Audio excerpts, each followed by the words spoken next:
Vamos a empezar desde ya y, bueno, agradecerle muchísimo que esté aquí con nosotros y estoy convencido de que va a ser una charla fantástica. Claro, porque damos por hecho que está ahí, profesor. Estoy.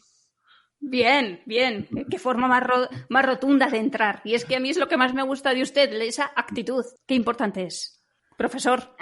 Estaban preguntando. Bueno, primero que me abruman ustedes con su movilidad. Yo no sé si... Yo hago lo que puedo, pero yo no busco cambiar la vida de nadie ni hacer nada. Yo hago lo que honradamente puedo, intento hacer mi trabajo lo mejor posible. Si tiene consecuencias o no, pues para unas personas supongo que serán buenas, para otras no tanto, y para otras será indiferente. Supongo que será algo así. En todo caso, es una consecuencia no intencionada. Yo tiendo a ser bastante espontáneo, bueno, y son las ideas más o menos, que también yo adquirí con el tiempo, ¿no? Yo no nací con estas teorías, las fui descubriendo y las fui adaptando y las expongo honradamente lo mejor que puedo. Siempre es muy importante y con mucho respeto. Lo primero que hay que hacer con este tipo de cosas es respetar al contrario, siempre. No, porque hay la tendencia también, que nosotros, claro, a veces lo pasamos muy mal, que no se nos ataque muy duramente, pero eso no se debe hacer. Y en todo caso, atacar la idea, nunca la persona. Es una cosa que siempre me irrita, que los otros no son como yo, son tontos o no, son personas inteligentes y muchas de ellas más que yo. Entonces hay que tenerles un poco de respeto. Y hablándoles con respeto, yo creo que las ideas pueden calar. Claro, decir con respeto que se está equivocado. Mira, pienso que estás equivocado. No, porque es una actitud que muchas veces veo, incluso entre gente nuestra, insultar al otro, que no sé qué, no sé cuánto, que es un malvado. Bueno, puede ser un malvado, también hay malvados entre los nuestros. Profesor, no sé cómo le gusta que ya sabe que los periodistas nos empeñamos en rotular a la gente. No sé usted cómo se ve más, como profesor, como intelectual, economista, politólogo, escritor, youtuber. A ver, puede parecer así también una falsa modestia. Yo soy un humilde profesor de aquí de la Universidad de Santiago de Compostela, no soy nada más. Y hago mi trabajo lo mejor que puedo. Es un intelectual, es un concepto que se usó así para definir a la gente que quiere influir en el debate público, ¿no? O que quiere, digamos, pues, promover causas o cambios de políticas públicas. Yo no. O sea, yo no soy un activista. Por lo menos no intento no ser un activista. Más soy una persona bastante, aunque pasa lo contrario, bastante tímida. Me gusta bastante estar en casa con mis libros y así sin andar en muchos manifiestos o propuestas o causas activas, digamos, ¿no? O firmar manifiestos. No me preocupo mucho de eso. Normalmente hablo por invitación. A YouTube no sube usted los vídeos. No tengo nada usted no es youtuber. Capaz que a veces en esas conferencias que me invitan me graban y después lo suben. No, pero yo no soy activo, no tengo Twitter, no tengo un Facebook, pero no lo uso. O sea, no uso nada de esto. Y normalmente hablo, repito, si alguien me invita a hablar, así como hacen ustedes. Yo no busco, digamos, activamente esto. No escribo por escribir ni nada así. Y es cierto que cada vez somos más los que molestamos al profesor porque hay tantas cosas interesantes que tiene que decir que le sacamos de esa vida tranquila leyendo. Y yo hoy queríamos centrar un poco esta charla alrededor de lo que nos está pasando en los últimos meses y de, bueno, pues algunas de esas ideas pues que en estos últimos meses se están poniendo en cuestión. Y, por ejemplo, el profesor decía antes, Nuria, que yo no sé si a veces se define como paleolibertario o, desde luego, digamos, muy crítico con la idea del Estado o de cómo se conforma actualmente y cómo actúa. Y la primera pregunta a mí me gustaría que fuera por ahí ¿se puede ser libertario o se puede ser antiestatista en medio de una pandemia? Porque parece que ahora es casi como que digamos que la justificación del Estado o el Estado estaba exactamente preparado para esto, para coordinarnos, para decirnos cuándo podemos salir y no de nuestras casas, para obligar a los que puedan transmitir el virus a que no salgan o para decirles cómo tienen que salir y de hecho es casi la retórica habitual en los medios. Es como, ¿veis cómo era necesario un Estado? Precisamente cuando llegan las situaciones realmente complicadas es cuando es más necesario. ¿Usted qué opina? A ver, es un razonamiento un poco circular. Claro que se puede hacer, pero primero quería hacer unos caveats, unas advertencias, ¿no? Una pandemia afectaría igual a un sistema anarcocapitalista que a un sistema socialista tipo stalinista, que a una socialdemocracia, que a un régimen liberal clásico. O sea, es una pandemia, es igual que un meteorito. Si te cae, da igual el sistema cae debajo, ¿no? Uh-huh. No hay. Y es una cosa de humildad también. Es decir, no habría un sistema económico fuera cual fuera que salvaría al mundo de la pandemia, visto esto. Ahora, se puede discutir las formas en que se gestiona la pandemia, ¿no? Y eso es la discusión que se puede hacer desde un punto de vista esto, ¿no? Esto es, obviamente, tenemos una segunda advertencia. La pandemia llega por sorpresa, no es una cosa que llegue, que te puedas preparar. Entonces, normalmente tienes que echar mano de lo que tienes. Y los sistemas sanitarios que tenemos son sistemas sanitarios de corte estatal, desde sistemas estatales de prestación directa, como el hispano, hasta sistemas de prestación estatal indirecta como el alemán o de otros países, ¿no? Entonces, es lo que hay. Y con una pandemia, pues no vas a inventar de la noche a la mañana un sistema nuevo. Tendrás que actuar con los medios que hay, con los recursos que hay y en la forma que hay. Y la única forma que había a día de hoy supongo que sería una forma tipo, pues esto, confinamiento, represión y así, ¿no? Lo que se puede pensar, yo cuando planteo teorías anarcocapitalistas o teorías de este estilo, las hago planteando es cómo sería esto si no hubiera estado en una situación hipotética. Porque esto te sirve, uno, para ver los fallos que puede tener el funcionamiento real del Estado, y dos, porque te obliga, uno, a hacer arqueología, y dos, a imaginar. Arqueología me refiero a ver cómo se hacía antiguamente con una cosa de estas cuando no había Estado, y dos, imaginar cómo podría ser en ausencia de. A lo mejor no es muy útil a corto plazo, pero te sirve para pensar soluciones para el futuro o hipótesis de funcionamiento en el futuro. Muchas ideas que se tienen ahora derivan de este tipo de pensamiento, de un pensamiento hipotético, ¿no? Y eso es lo que me interesa a mí en el capitalismo. Yo cuando era un liberal clásico, por ejemplo, pues claro, cuando venía un problema complejo de este estilo, decía, una epidemia, pues una guerra, o quién te haría las carreteras, o quién te defendería en las calles. Entonces, todo el mundo, o quién atendería a los ancianos en caso de problema. Entonces, la solución, que lo haga el Estado, que lo haga el Estado. Siempre era la misma cosa porque es lo más cómodo, porque estamos acostumbrados a eso y no lo veis. Entonces, ¿qué te obliga al capitalismo? A ver, ¿cómo sería esto sin el Estado? Entonces, te obliga a ver cómo hacían antes en otros sitios, en otras épocas o en otras culturas para hacer esto. Y cómo podría hacerse adaptando lo que había antes a situaciones futuras. Te obliga a pensar. Entonces, muchas veces ves que la solución estatal no necesariamente es la mejor, ¿no? Y esto es la idea. ¿O cómo lo haría usted o cómo cree usted que funcionaría un mundo sin estados o con estados mínimos para hacer frente a una pandemia? Que parece que es como el típico problema que requiere una enorme coordinación centralizada para lo que incluso los estados más pequeños son necesarios para esa coordinación y esa centralización. Claro, pero el problema es que se plantea desde ahí. A ver, se podría plantear, estoy hablando hipotéticamente, y lo repito, a día de hoy lo que hay es el Estado y hay que adaptarse al que hay porque no vamos a inventar una cosa nueva a corto plazo.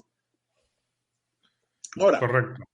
Te obliga a pensar en cosas, claro. A ver, ¿cómo sería un sistema en el que no hubiera Estado? Pues sería un sistema en que nadie te protegería.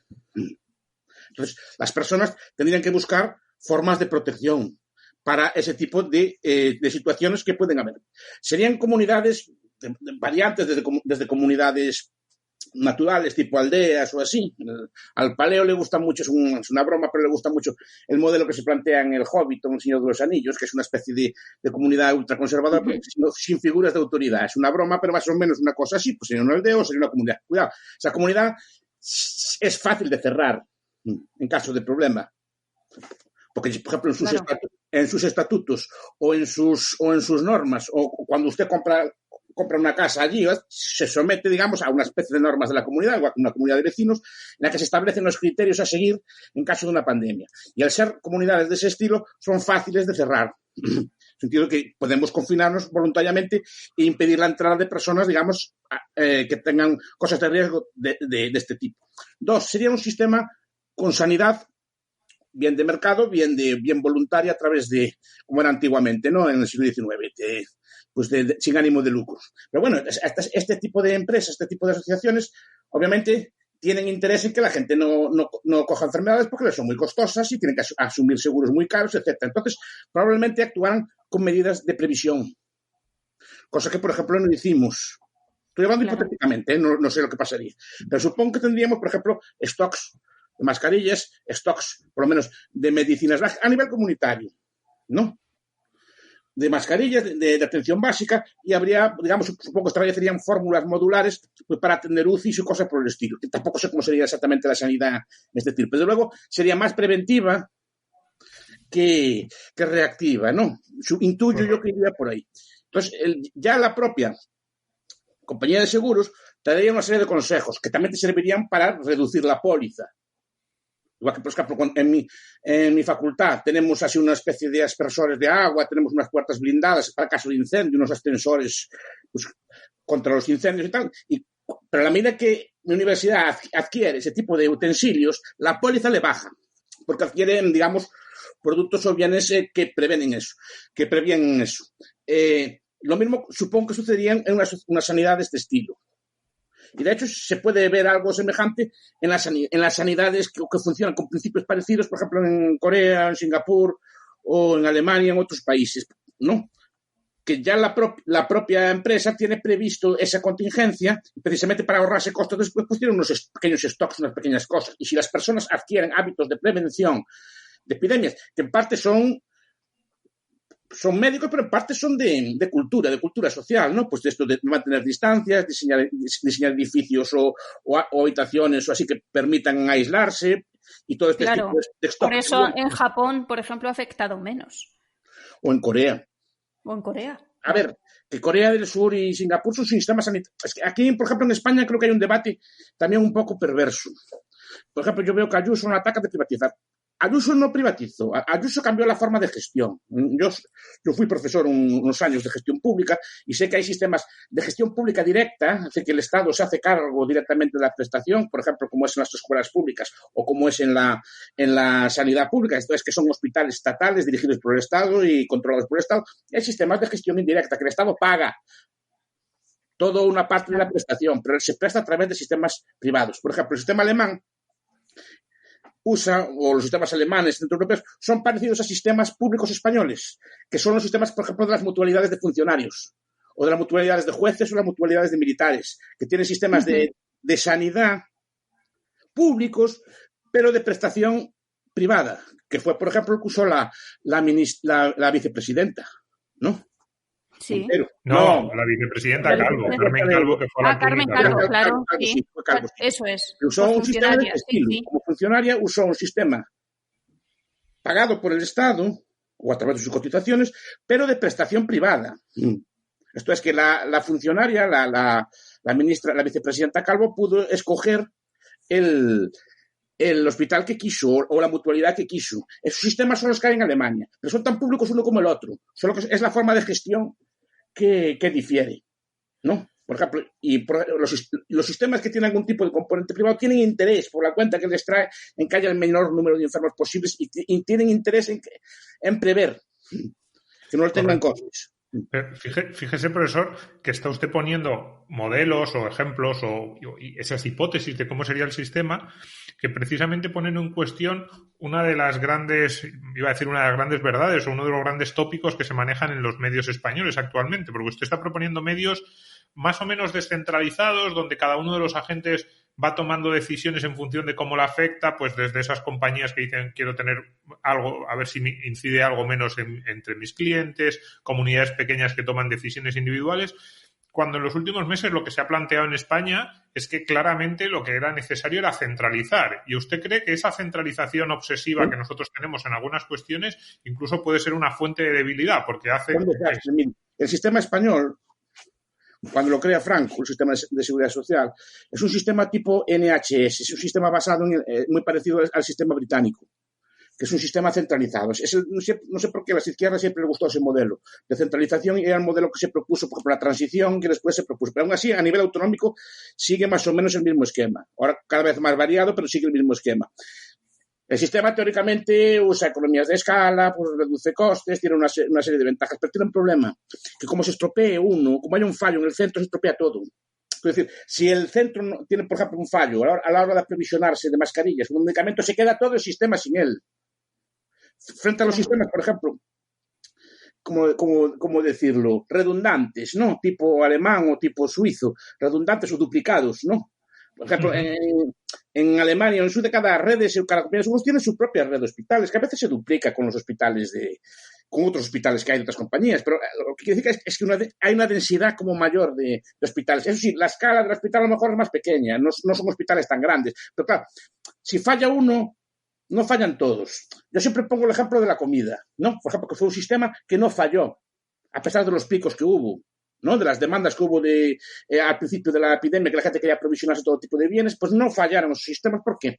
Porque, por ejemplo, en la comida hay como 4 sistemas, por lo menos hay como 4 sistemas. Hay un sistema local, ¿no? De autoconsumo de las huertas cercanas a las urbes. Es el primero. 2, hay un sistema regional. Tenemos redes regionales de supermercados. Tenemos redes españolas de supermercados y hay redes de grandes superficies a nivel europeo. Es muy difícil que fallen las 4 a la vez. Y de hecho fallaron algunas, pero no las 4 a la vez. Precisamente porque hay redundancia, porque no hay una cosa solo. Un sistema a gran escala solo de comida, imaginen que falla en el centro. Porque falla el almacén central, pues se queda todo el sistema sin nada. Claro. Es lo que explica, por ejemplo, Taleb en el Antifrágil y este tipo de ideas, ¿no? Que yo me gusta mucho estudiarlas, porque las forman parte de una teoría de la administración pública alternativa, que también sería un día digna de discutir en estos temas, ¿no? Las ventajas de la redundancia, la duplicidad, que aparentemente parecen como absurdas, pero depende de lo que esté buscando, si es un sistema altamente eficiente o un sistema resiliente. Esto es un sistema que no rompa nunca. ¿Qué está buscando usted? ¿Un sistema que sea lo más eficaz posible o un sistema que no rompa nunca?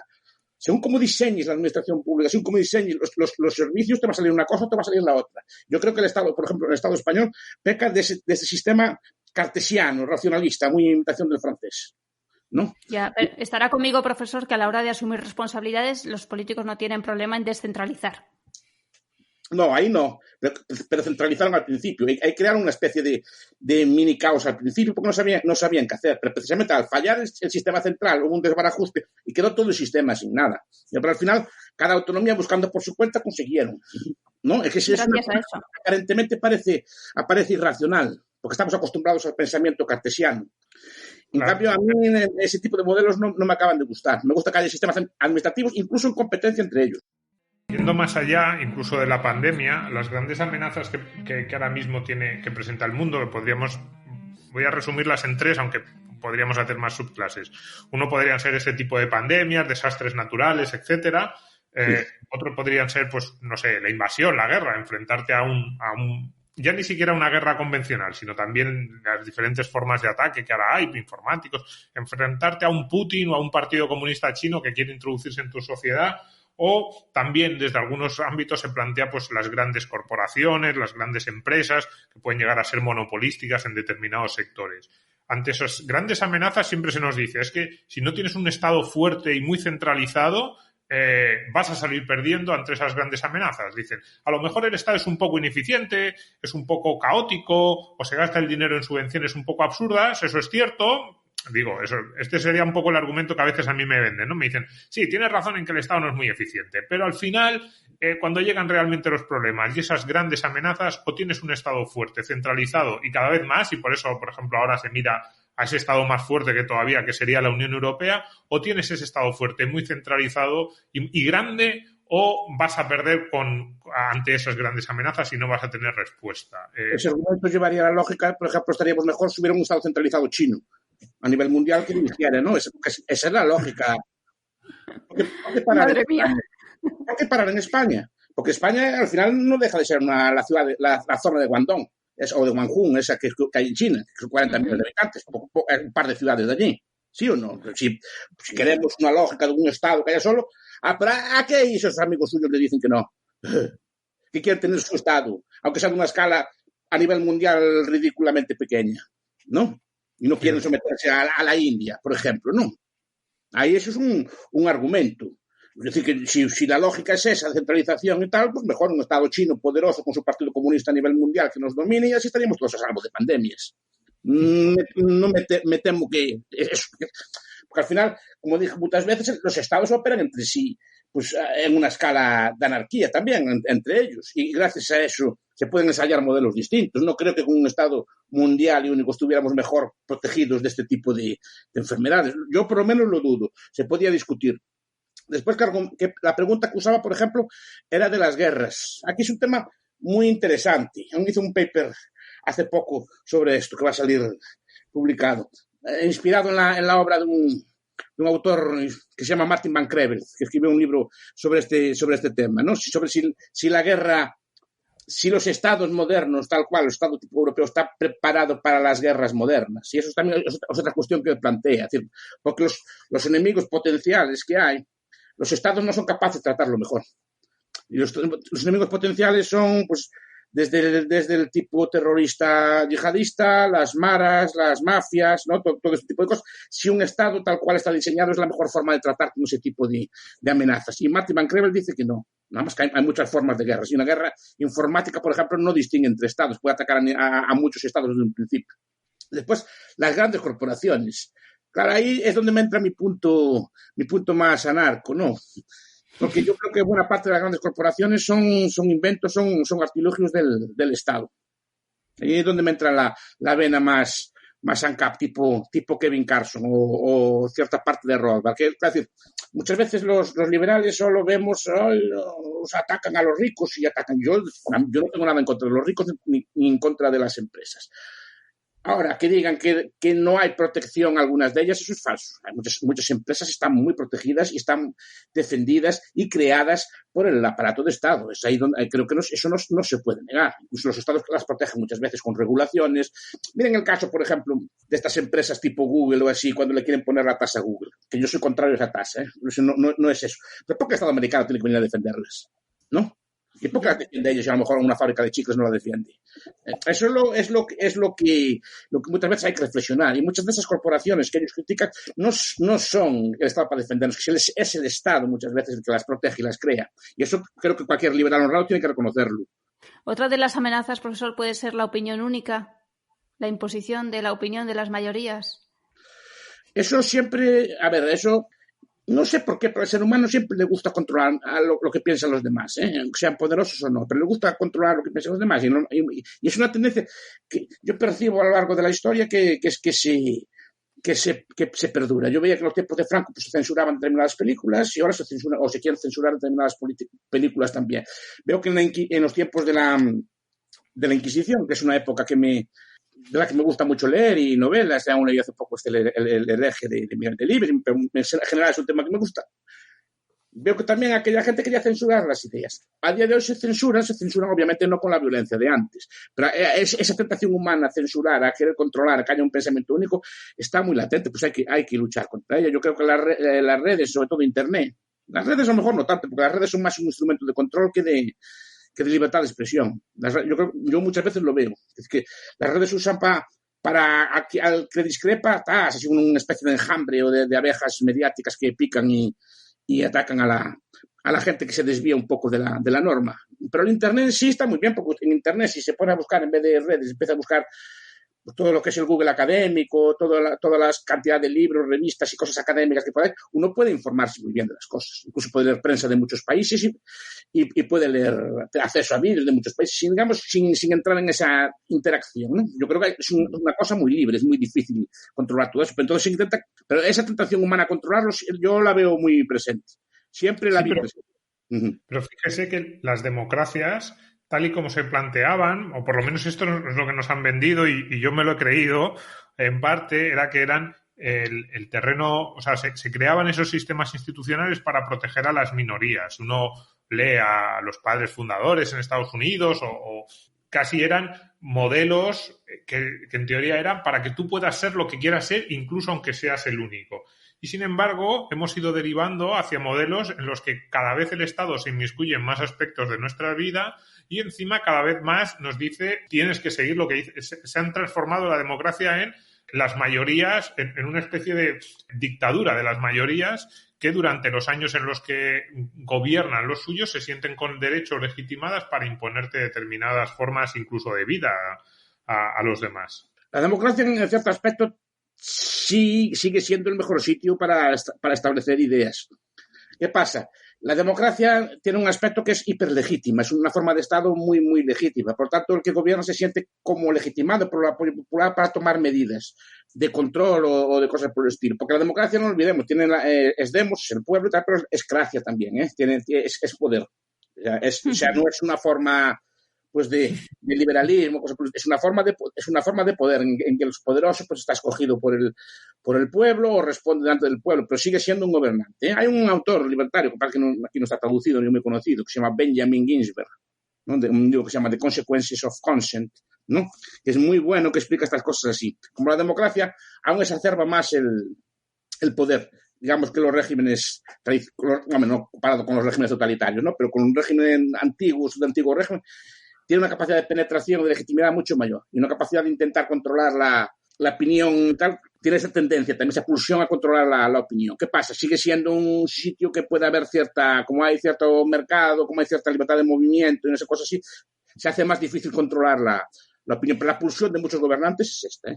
No es... Claro, de hecho, lo que más legitima a Maduro es decir que le han elegido en unas elecciones libres. Claro, y es verdad. Es verdad. Y Hugo Chávez, no hay que olvidarlo, Hugo Chávez arrasaba las elecciones y eran elecciones limpias, ¿eh? No... Las primeras. Sí, pero eran limpias y arrasaba y las constituciones las cambió democráticamente. La democracia, para mí lo mejor que tiene no es lo que tiene de democrático, de elección, ¿no? Sino otros factores que van con ella, intrínsecos a ella y que no son estrictamente democráticos, como por ejemplo es la libertad de movimiento, la libertad de asociación, la libertad de expresión, ¿no? Esas son las ideas que son interesantes de la democracia. La propia elección o no es un aspecto relevante, pero para mí lo que hace interesante o nuevo la democracia es ese aspecto, ¿no? Que garantiza una serie de libertades mínimas y que son, digamos, no votables o son inviolables. Pero claro, el problema es que la democracia son viejas aporías, ¿no? Son viejos debates sobre si puede abolirse a sí misma votando y este tipo de cosas así, ¿no? Que son debates. ¿Y podemos hacer un referéndum para abolir la democracia? ¿No? Son preguntas que se hacen así en las clases de política. Democráticamente, cumpliendo todos los requisitos, ¿podríamos hacerlo? Pues la respuesta debería ser que no. O sea, que debe haber algún tipo de ámbito que no sea votable, ¿no? Que no sea sujeto totalmente a la decisión, digamos, temporal de un cuerpo electoral. Pero esa idea es muy interesante, la de que la democracia trae aparejadas una serie de cuestiones, de una serie de libertades y de, ventajas de las que todos disfrutamos, porque es evidente que ahora vivimos en un entorno, en primer lugar, desde el punto de vista económico, de una enorme prosperidad y luego desde el punto de vista de las libertades, pues bueno, todos podemos, esto es un ejemplo, este podcast, podemos decir cosas, que a lo mejor a una mayoría, a partes desde luego, probablemente a la mayoría de los políticos que se sientan en el Congreso, podrían no estar de acuerdo. Y entonces ahí entra otro terreno de legitimación de esos estados crecientes que tenemos en los últimos años. Y es que hay muchas personas que nos dicen, yo siempre digo, bueno, en los últimos 2 siglos hemos visto una expansión enorme de la prosperidad económica y vivimos en un mundo pues bastante también pacífico, bastante bueno. Y hay muchas personas que me dicen, es que eso va ineludiblemente ligado también a esa expansión que también ha habido en los últimos 2 siglos del poder del Estado y del ámbito del Estado. Es decir, esos estados que tenemos ahora mismo que ocupan el 30, 40, 50, hasta el 60% del PIB, es inevitable que lo hagan y es un poco el precio que tenemos que pagar para conseguir las otras 2 cosas, prosperidad y esas libertades que nos gustan. Un viejo debate. Claro, es difícil de resolver, porque son un paralelo, ¿no? Pues unos problemas que tienen las ciencias sociales es este. Claro, normalmente la expansión económica o la expansión de cierta prosperidad y de ciertas cosas así van asociadas, y incluso la paz va asociadas al desarrollo del Estado, pero también van asociadas al desarrollo del comercio. Entonces, ¿qué es lo que causa ese cambio de actitud de la gente, por ejemplo, que se hace más pacífica, ¿no? ¿Es el Estado o es el comercio? Por ejemplo, el comercio o las virtudes que se tienen así cívicas, ¿no? Es uno de los grandes debates. Como van en paralelo, uno tiende a asociarla con el Estado, pero yo no creo que el Estado sea un ente especialmente pacífico. Por lo menos hasta hace poco no lo era, ¿eh? Hace poco en términos históricos. Hasta hace 70 años no era 80 años, no era un ente especialmente pacífico, ¿no? Entonces, eso es lo que me gusta. Yo creo que, por ejemplo, son las virtudes comerciales. Por ejemplo, si yo tengo que comprarle a usted un producto, pues suaviza la relación entre nosotros dos. A mí me tiene pasado con vecinos. A lo mejor tenías pequeños pleitos por una entrada, una cosa así, ¿no? Pero basta que vayas a comprar en su tienda, por ejemplo, se suaviza. Ya sé que es por interés, pero se suaviza la relación. Incluso a veces puedes llegar a ser amigo de tu tendero o de tu peluquero, que es una relación de mutuo interés, que es económica, sí, pero después deriva en relaciones de paz en muchos aspectos. ¿Cuánta gente se conoce, por ejemplo, en sus trabajos? ¿Cuántos amigos hacen uno en el trabajo? O incluso parejas hacen el trabajo y se hacen relaciones en el trabajo. Cuando al principio es una relación meramente comercial, ¿no? Y al final, yo creo que ese tipo de cosas, es decir, yo para vender tengo que agradar a mi público. Pues claro, al final me hago yo más agradable. Es falso, sí, lo hago fingiendo, sí, pero al final lo acabo haciendo. Y al final se me acaba metiendo algo. En cambio, si yo tengo que ser feroz con el compañero, con el enemigo, porque los franceses son muy malos, los portugueses son terribles, los ingleses son tal, y tal, cuando veo uno me echo a ellos. En cambio, ¿qué pasa? Eso yo lo explico yo, Norman Angell, hace mucho tiempo, ¿no? Claro, ahora, porque es impensable una guerra con los franceses, porque son más buenos ahora que antes. Sí, pero también porque sería una guerra económica con Francia, con Portugal sería desastrosa, por la interrelación que hay entre ambos, interrelación pues de empresas que hay francesas aquí o españolas allá, o entre los propios españoles y los franceses que a través del trato, del comercio, del turismo, pues se llevan bien, eso pacifica las cosas. Y una sociedad pacífica también lleva a un estado más pacífico. Lo que habría que discutir es cuál es el orden correcto de actuación de este tipo de cosas. Y la prosperidad, obviamente, yo creo que se debe principalmente al sistema económico que tenemos. Y no tanto el libre comercio como al capitalismo. Cada vez estoy más convencido de eso. O sea, el libre comercio, por ejemplo, existió en los tiempos de China, o existía en la India. Los chinos tenían así letras de cambio, papeles así muy, muy sofisticados, o la India también, o incluso el Islam. El Islam es una religión que tiene mucha influencia comercial, ¿no? Por ejemplo, desde Mahoma, que fue comerciante y imbuyó muchos valores comerciales al Islam. Pero no es una sociedad capitalista, es una sociedad comercial. Y el comercio distribuye bien los bienes, pero no crea más bienes nuevos. Para esa sociedad comercial, ¿cuáles son los prerequisitos? A ver, tiene que haber cierta propiedad privada, ¿no? Tiene que haber cierta libertad de cambio y cierta capacidad, por ejemplo, de ahorrar, o sea, de llevar una vida, digamos. Claro, si usted tiene un ahorro y llega la inflación de Diocleciano, por ejemplo, y le tira todos sus ahorros por el suelo, por ejemplo, no. Eso no crea un hábito de ahorro. Si vivimos rodeados de, yo que sé, como era la España de la Edad Media, si usted estaba en su casa allí en Madrid y venía Almanzor o cualquiera que hubiera por allí, le saqueaba la casa, le echaba sal a sus tierras y después lo vendía usted en una feria, pues poco interés tenía usted en ahorrar también, ¿no? Entonces, claro, a la medida que la sociedad se pacifica, que hay cierto orden y cierta estabilidad, a nivel local, a la medida que incrementa la esperanza de vida, este tipo de cosas, tendemos a podemos tener una visión más orientada al futuro y podemos tener una visión que nos lleve a una mayor prosperidad. Pero yo creo que no solo es el comercio, es esa visión de futuro, de ahorrar para producir más en el futuro. Y eso no es natural en el ser humano. El comercio sí, pero eso no. Por eso mucha gente, yo creo que el capitalismo lo rechaza, porque no es, pero el ser humano lo que tiene es que no es natural.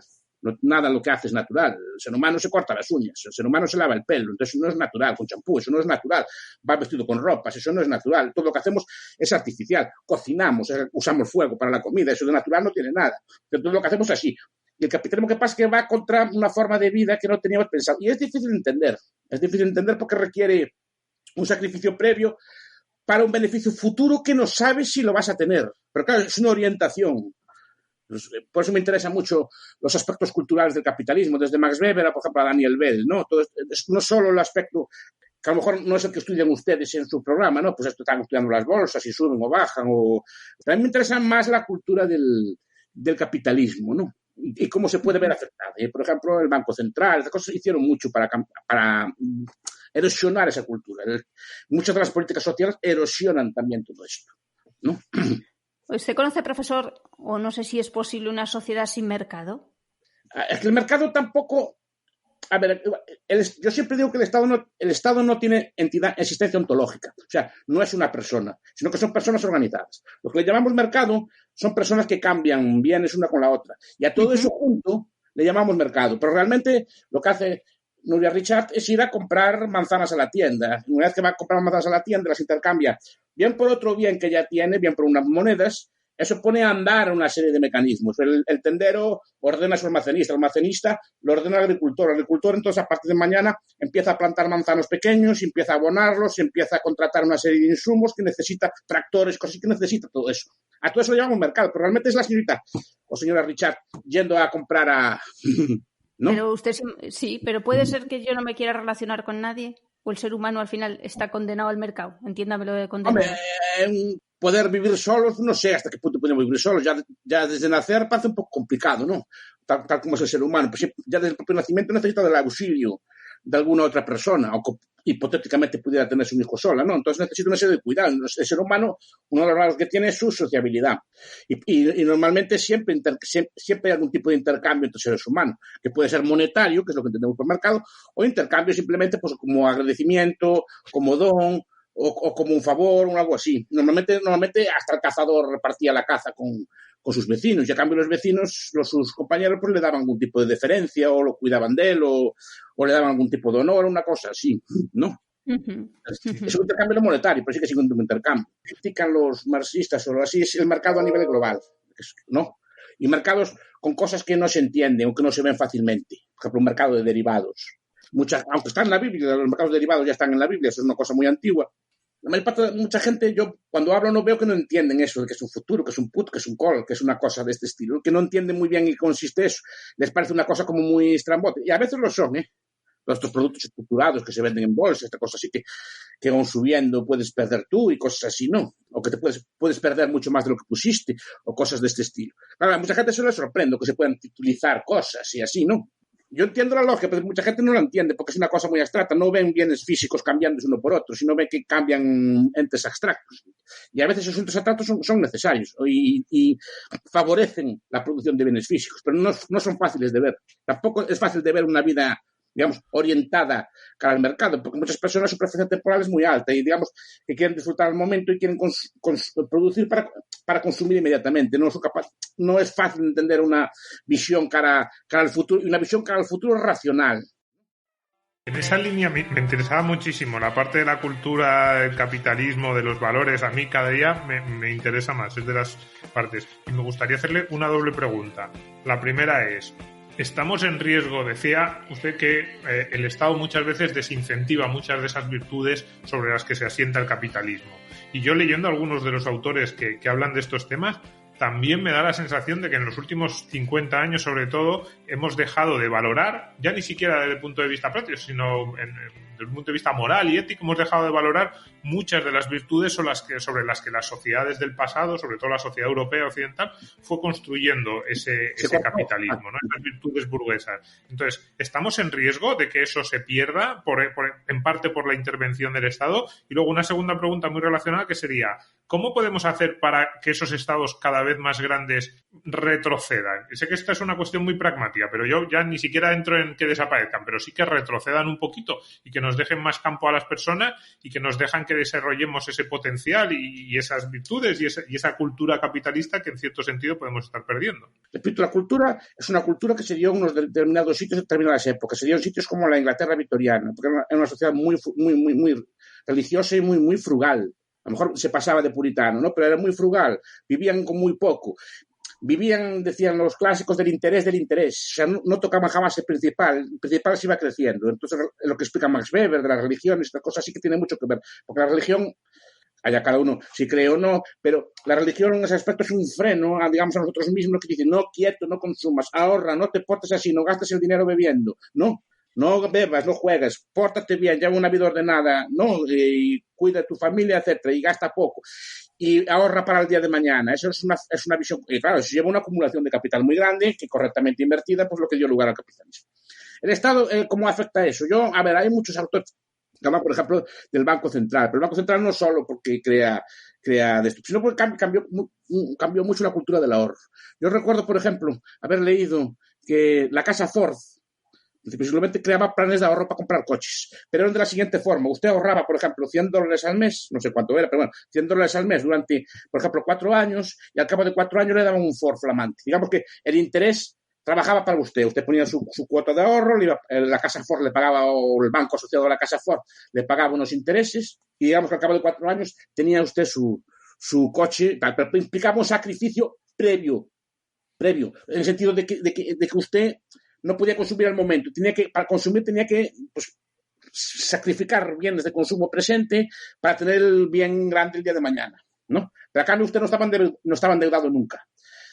¿Qué pasa cuando aparece el Banco Central? Una de las cosas que hace el Banco Central es emitir grandes cantidades de dinero y deprimir el tipo de interés de mercado, ¿no? Entonces, inunda los bancos con dinero barato y los bancos tienen que colocar. Entonces empieza la cultura del consumo moderna. Es compre hoy y pague mañana. Con ese dinero creado nuevo, cambió las culturas y cambió una cultura más cortoplacista y fue lentamente deteriorando los valores de ahorro y de sacrificio que son en última instancia los que llevan al capitalismo. Si no, usted no se sacrifique, gaste hoy, no compre ya mañana y ya pagará cuando pueda, ¿no? Es una cultura que cambia. Es un cambio derivado, pues, en buena medida, de la intervención del Estado. Por ejemplo, a usted le gustan mucho los sistemas de pensiones. Pues lo leo siempre cuando habla de sistemas de pensiones, ¿no? Me obligan, ¿eh? No es que no me gustan. Bueno, sí, ya está. Lo veo muy especializado en el tema. Pero claro, muchas veces lo ven como un cálculo contable, que si le pide un préstamo, vamos a ver. Para mí el sistema de pensiones es básicamente un impuesto al trabajo que para endulzarlo lo asociaron en el futuro a una prestación. Básicamente es así. Y al principio fue muy buen negocio para los gobiernos. Usted piense, cuando Bismarck pone el sistema, ¿cuánta gente era a pagar? Pues varios millones. ¿Cuántos a cobrar? Unos pocos miles, porque el astuto y malvado, no solo por eso, por muchas otras cosas, que se metió en muchas guerras y así, Bismarck lo que hizo fue poner una edad de jubilación al principio de 70 años, cuando la esperanza de vida era de 55 años. O sea, puso a mucha gente a pagar para cobrar unos pocos. ¿Y eso qué es?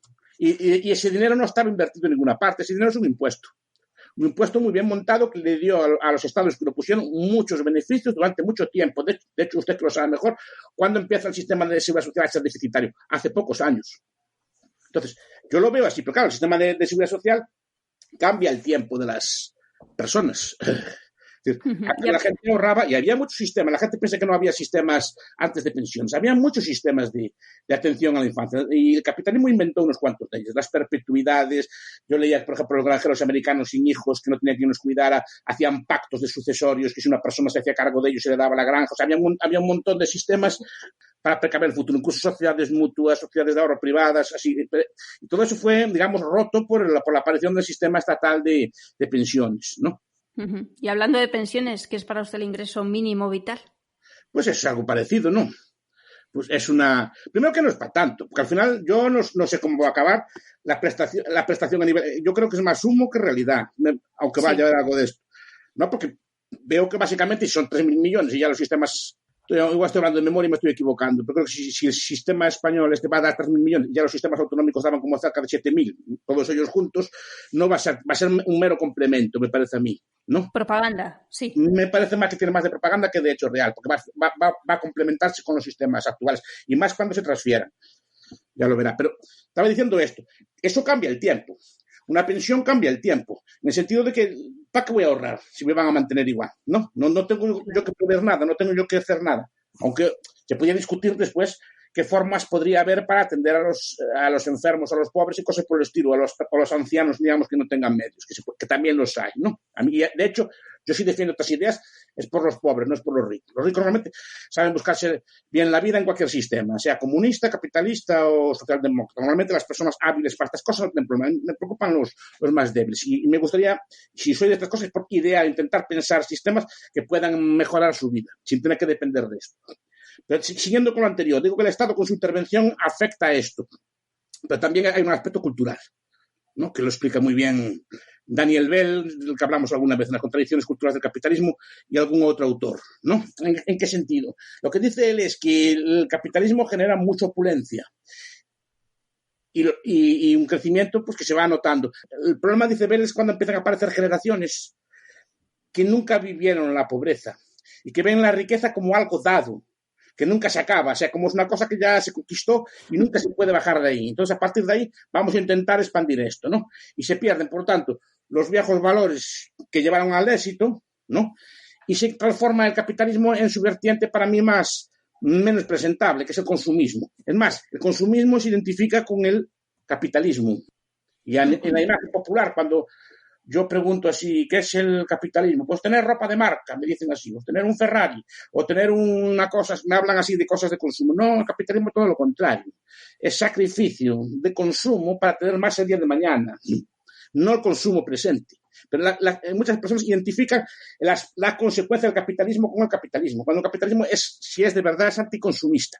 Pero una vez que se pierden esos valores capitalistas, la sociedad, digamos, empieza a perder ese espíritu que le hizo rica. Ya no es capaz de sacrificios, ya no es capaz de ahorrar de la misma forma que se ahorraba antes, o de trabajar de la misma forma que se trabajaba antes, y todo eso son abusos, derechos y cosas por el estilo. Y ese se ve una visión mala de todo eso y se empieza a perder el espíritu. Que puede pasar, supongo que no quiero decir una cultura concreta, pero podemos compararlo con algunas culturas que están creciendo, por ejemplo en el sudeste asiático, con culturas de capitalismo ya maduro, y vemos si se da esto o no se da esto.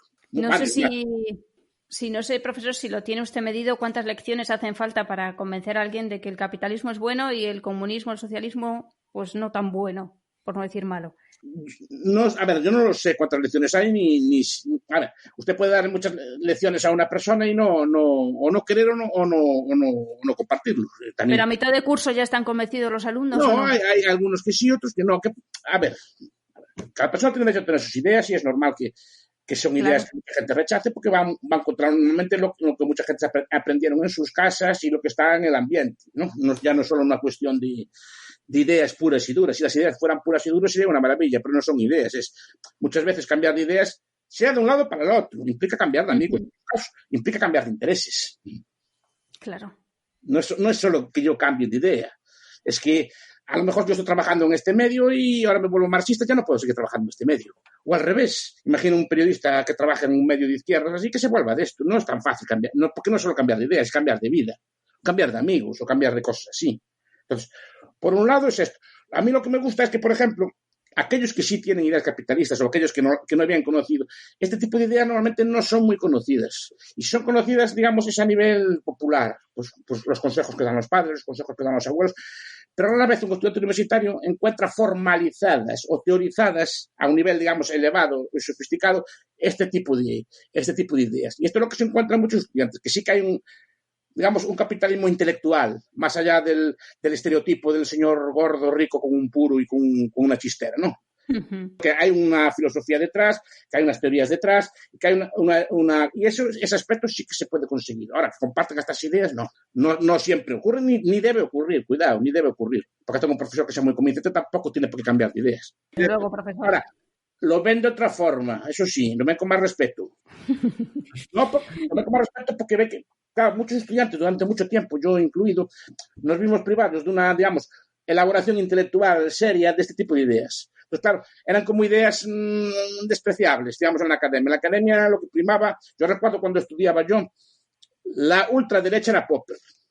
Y Popper es un socialdemócrata, objetivamente hablando. No es un ultraliberal radical. Quiere un cambio social, pero a pequeños a golpecitos, a empujoncitos, ¿no? Así a mordiscos, ¿no? Como se traduce así no un gran cambio. Pero eso era la ultraderecha. Me acuerdo yo cuando se estudiaba eso. Pero claro, ya ni hablar de estas cosas que hablamos nosotros, ¿no? Es que no era eso, que ni siquiera existían. Claro, y ahora mucha gente encuentra que hay un argumento intelectual detrás y lo ven, compartan o no, creo que se puede ver de otra forma, y es lo que intento yo. Sí, yo lo he escuchado alguna vez decir que es optimista en cuanto a que es verdad que las ideas liberales van creciendo en difusión. Bueno, usted no sé, yo soy viejo, pero no tanto. Cambió muchísimo. De 20 años para acá, que yo no tenía acceso a... Yo estaba en una universidad, estudiaba, es decir, no era fácil acceder a este tipo de libros. Después llegó el internet y otras cosas, pero antes no era fácil, no vaya a pensar que era muy mainstream, yo no conocía a nadie así. Al principio estaba así, un poco descolgado de todo, porque no conocía a nadie. Después, con el internet y otras cosas, empecé a contactar con la gente que hay en Madrid y estas cosas así, apareció su medio, Libertad Digital, que también empezó a difundir cosas de este estilo, y empezó a difundirse un poco, pero antes era el vacío absoluto. Pues no están en la agenda los debates. Sí, desde luego. Bueno, el otro día veíamos a Juan Ramón Rayo en el Congreso de los Diputados. Sí, por eso. Bueno, llevamos casi una hora charlando, profesor.